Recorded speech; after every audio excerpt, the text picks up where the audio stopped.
This tutorial, I'm going to show you how to share games on Steam. So first of all, you just have to simply open your Steam account. And then at the top left corner, you just have to click Steam, go to settings, and then scroll down, go to family. Now what you're going to do here is to just enable the sharing. Okay, you can manage this one and you can read the instructions here. And as you can see, if you're going to tap this manage, you will see the status of manage family library sharing. So all the people or all the family or friends that have access to your library, you can see it right here.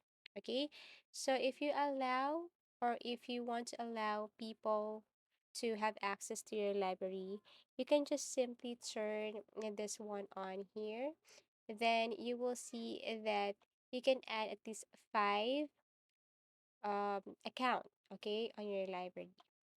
Now, here's the thing. With the help of this function, you may grant people access to your Steam library of games in addition to your own. The feature is known as Steam Family Sharing, although you may also let friends use your own library. So the fact that the game only needs to be bought once is also convenient, and anyone or everyone can share that. After that, you choose who will have access to your library and be able to play the game. Okay, so you can see it right here.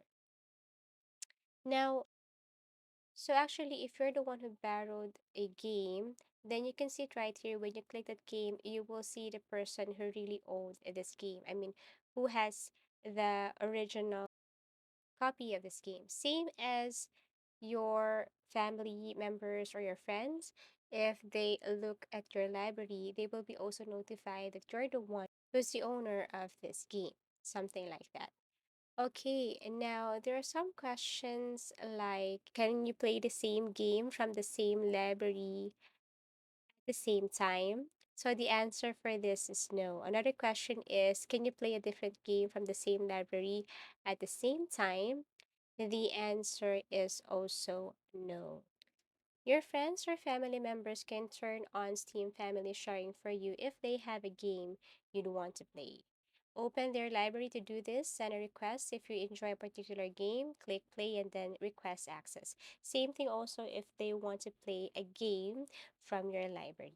As easy as that. So that's the advantage of share games on Steam. So if you found this video helpful, give it a thumbs up. Subscribe for more video tips and video tutorials.